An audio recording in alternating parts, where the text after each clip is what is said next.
You know, it's late summer already here in northern Minnesota, you know, and this is pretty typical across the upper Midwest, where if you're going to catch bass right now, a lot of times we're targeting deep weed lines, deep structure. We're structure fishing. There's a lot of great ways you can fish for bass right now and be really successful. Probably the most popular way that I've seen is just a drop shot.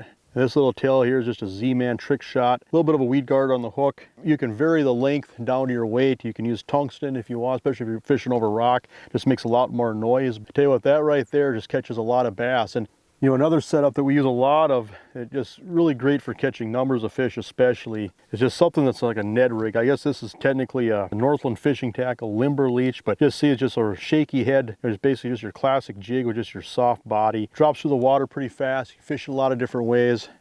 Basically just swimming off the edges of the weeds or off the edge of the structure. But for big fish especially, you know, I'm a real big fan of a jig and craw. A lot of times if I'm looking for a big bite or just looking to try to catch a big fish, a little bit more bulk, a little bit more profile. This right here is an all-terrain tackle, Rattling AT jig. You can just see it's just got that wide head where you can fish it in weeds, you can fish it in timber, fish it in rocks.